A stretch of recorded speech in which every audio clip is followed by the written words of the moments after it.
دوستو میں نے اس وقت ماسٹربیشن شروع کی تھی جب میں بالغ بھی نہیں ہوا تھا، یعنی 7 یا 8 سال کی عمر میں، اور تقریباً 20 سال تک یہ گندا کام کرتا رہا۔ نرسری سے لے کر مڈل کلاس تک میں اپنی کلاس میں پوزیشن لیتا تھا اور میں بہت ذہین تھا اور مجھ میں ایک بڑا آدمی بننے کی تمام تر صلاحیتیں موجود تھی، لیکن اس کام سے میرے تمام خواب ادھورے رہ گئے۔ شاید میں دنیا میں سب سے زیادہ ماسٹربیشن کرنے والا انسان ہوں۔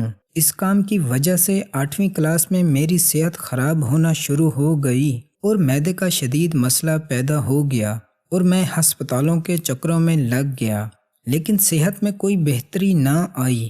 میٹرک نسبتاً اچھے نمبروں سے پاس کی اور FSC میں داخلہ لے لیا اور بالکل ناکام ہو گیا۔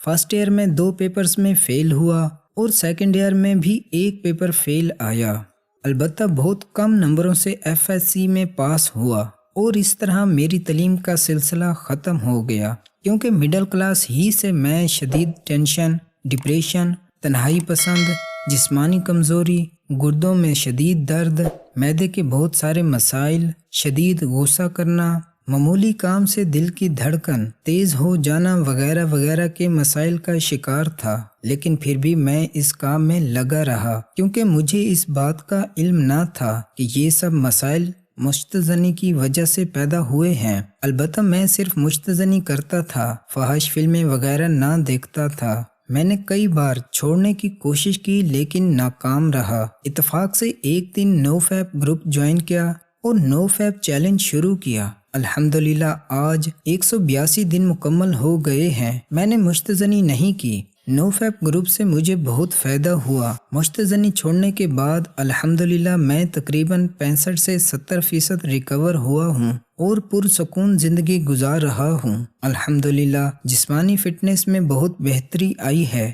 پہلے معمولی کام سے دل کی دھڑکن بہت تیز ہو جایا کرتی تھی، لیکن اب بالکل نارمل ہے۔ اب میں دوستوں کے ساتھ گپ شپ لگاتا ہوں اور دوستوں کے ساتھ سیر و تفریح پر بھی جاتا ہوں۔ عضو خاص جو کہ بالکل ختم ہو چکا تھا، اس میں بھی بہتری آئی ہے۔ 10 اکتوبر میری زندگی کا ایک یادگار دن ہے، جب میں نے 10 اکتوبر 2020 کو میں نے اپنے ساتھ پکا ارادہ کیا اور مشتزنی سے زندگی بھر کے لیے توبہ کی، اور الحمدللہ اس میں کامیاب بھی رہا، کیونکہ 21 سال تک مسلسل مشتزنی کرنے کے بعد جسم میں مزید کوئی طاقت نہ رہی کہ میں ماسٹربیشن جاری رکھ سکتا۔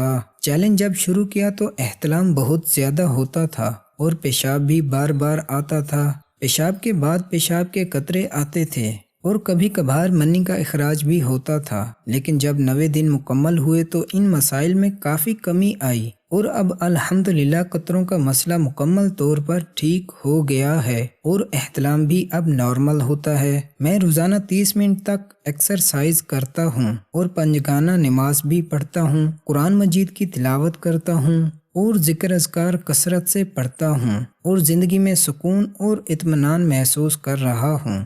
اور آخر میں سب سے بڑی بات ان مایوس لوگوں کے لیے جو شادی کے نام سے گھبراتے ہیں اور سوچتے ہیں کہ ہم ختم ہو چکے ہیں، تو ان کے لیے میرا پیغام ہے کہ آپ ماسٹربیشن چھوڑ دیں، کیونکہ میں 182 دن کے بعد اپنے آپ کو تقریباً فٹ محسوس کر رہا ہوں۔ چونکہ رمضان المبارک میں چند دن باقی ہیں، تو جن دوستوں نے ابھی تک چیلنج شروع نہیں کیا، ان سے درخواست ہے کہ جلد از جلد چیلنج شروع کریں اور اپنی توانائی نیک کاموں میں صرف کریں، ذکر و اذکار کثرت سے پڑھیں اور نماز کی پابندی کریں اور پرسکون زندگی پائیں۔ دوستو، یہ تھی سٹوری ایک ایسے شخص کی جو 20 سال تک ماسٹربیشن کرتا رہا اور اس نے نو فیپ چیلنج شروع کیا اور اب اس گندی لت سے نجات پا چکا ہے۔ آپ بھی نو فیپ چیلنج شروع کریں اور اس گندی لت سے جلد از جلد نجات حاصل کریں۔ دعاؤں میں یاد رکھیے گا۔ السلام علیکم۔